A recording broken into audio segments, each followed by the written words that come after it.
tibalah pada saatnya acara inti, acara yang kita tunggu-tunggu bersama guru kita, guru besar Ustadz Dr. Adi Hidayat, LCMA, PhD dari Indonesia. Kepada beliau kami persilahkan. Salam Nabi Muhammad.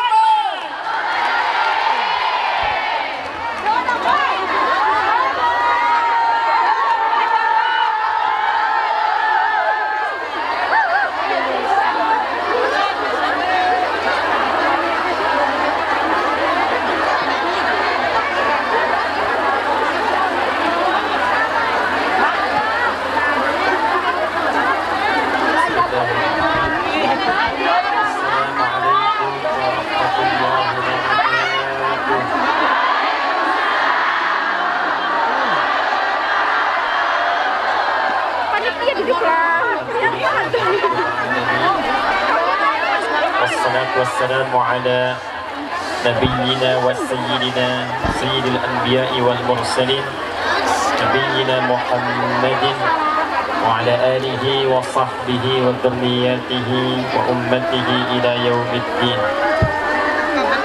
Apa kabar semuanya?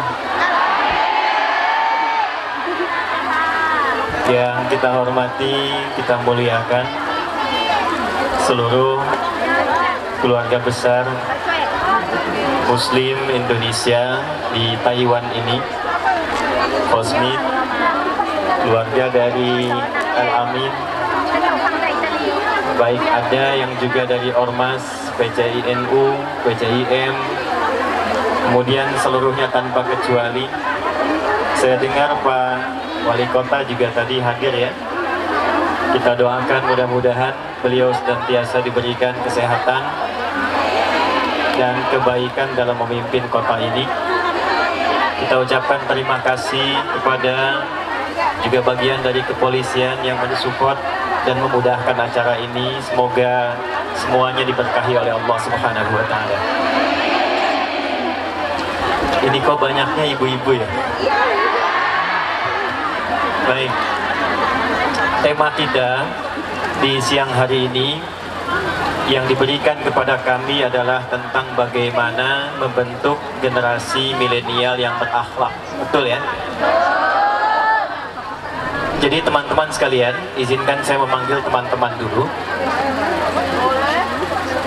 Kini generasi manusia itu sering dibagi sekarang pada dua bagian, dan semuanya nanti mengaku milenial. Ada generasi Y, ada generasi Z. X jarang dimasukkan karena kelahiran 60-an sampai 80-an itu awal dari perkembangan generasi yang kedua.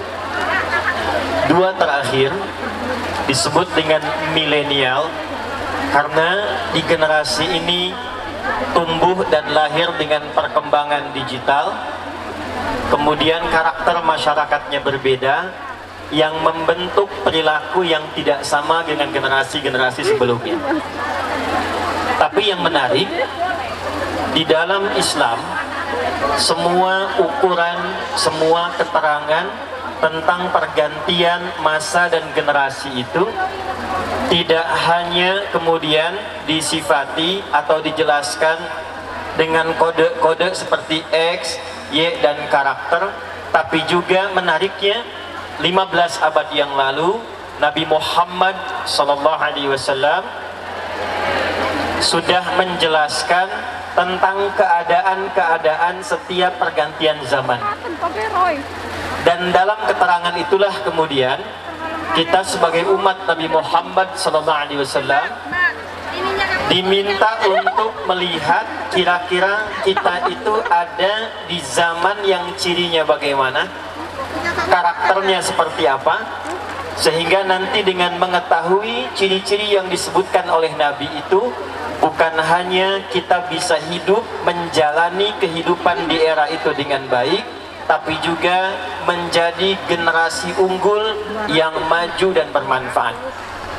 Itulah sebabnya siang hari ini, karena ini istimewa, tidak biasa, saya dengar ada yang datang juga dari tempat yang jaraknya kurang lebih 5 jam dari sini ya. Boleh angkat tangan yang mana itu? Oh, Masya Allah. Jam berapa berangkat tadi? Sudah sholat subuh? Alhamdulillah. Baik, saya berikan hadiah dulu ya. Hadiahnya hadis Nabi aja.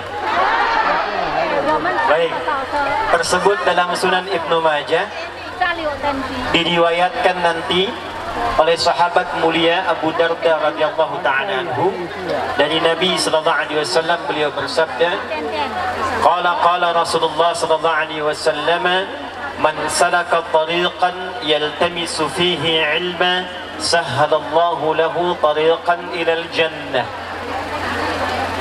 Siapapun, laki-laki, perempuan, besar, kecil, tua, muda, yang menempuh perjalanan yang tidak mudah, kadang berliku, dengan satu niat untuk belajar tuntunan agamanya, walaupun itu sedikit saja, satu hadis, satu ayat, tapi dia niatkan betul untuk belajar tuntunan agamanya, sahhalallahu lahu tariqan ilal jannah, maka Allah perintahkan pada malaikat di hari kiamat kelak, cepat catat amalannya itu untuk mempercepat langkah kaki dia ringan memasuki surga.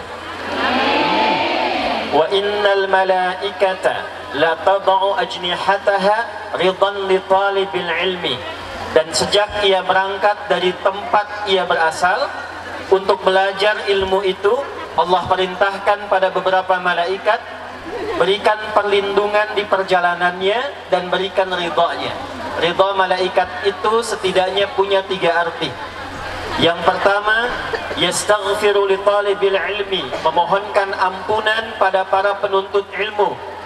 Jadi teman-teman yang datang dari dekat, apalagi dari jauh, tadi sudah berangkat, sekarang tiba, sampai pulang lagi, manfaatkan kesempatan pertama ini untuk memohonkan ampunan pada Allah Subhanahu wa ta'ala, karena dalam perjalanan itu bukan hanya sekedar istighfar, malaikat diperintahkan oleh Allah aminkan permintaan ampunannya, dan seketika Allah menurunkan ampunan. Nah, itu yang terjadi pada seorang yang pernah berbuat maksiat, membunuh 100 orang, konsultasi, dia ingin tobat, diarahkan datang ke majlis ilmu, di perjalanan dia meninggal dengan istighfarnya.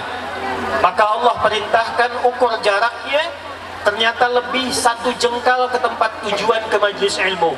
Maka Allah perintahkan, faqad waqa'a ajruhu 'ala Allah, pahalanya telah ditetapkan, dosanya diampuni oleh Allah Subhanahu wa ta'ala. Yang kedua, juga memohonkan kepada Allah untuk mampu dan bisa mengabulkan doa-doa yang dimintakan oleh penuntut ilmu. Itulah sebabnya kenapa kita diajarkan dari berangkat kita berdoa, di jalan kita berdoa, di majlis kita berdoa, selesai kemudian kajian mengaji kita berdoa, karena ada malaikat yang menyertai majlis ilmu itu dan memohonkan kepada Allah Subhanahu wa ta'ala untuk mengabulkan permintaan yang dimohonkan kepadanya. Mbah Hashim Asy'ari itu punya 17 kitab. Kitab pertamanya itu ada namanya Adabul Alim wal Muta'allim.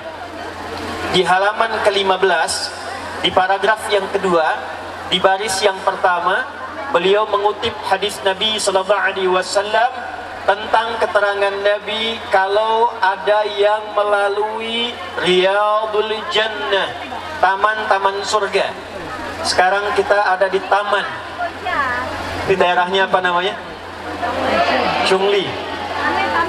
Taman-taman surga. Sekarang ada di Taman Chungli. Kata Nabi, idza marartum biriyadil jannah, jika kalian melewati taman-taman surga, sarta'u, maka semangatlah, maka bergeraklah, maka gembiralah. Faqila ya Rasulullah, maka ditanyakan kepada Rasulullah sallallahu alaihi wasallam, ma riyadul jannah, apa itu taman-taman surga? Faqala Rasulullah sallallahu alaihi wasallam, maka menjawab Rasulullah sallallahu alaihi wasallam, halaqatul dzikri, ay majalisil ilmi. Maka kata Nabi, itulah halaqah zikir, itulah penjelasan para ulama, majlis-majlis ilmu. Maka kalau sudah tiba di tamannya, kata Nabi, semangatlah, kata Nabi, bergembiralah. Kenapa? Karena diantaranya malaikat menyertai datang dan mengaminkan doa-doa yang dimohonkan kepada Allah Subhanahu wa Ta'ala. Nah, yang ketiga, ini yang paling penting, nanti ditafsir di hadis Muslim. Perhatikan keterangannya. Majtama'a qaumun fi baitin min buyutillahi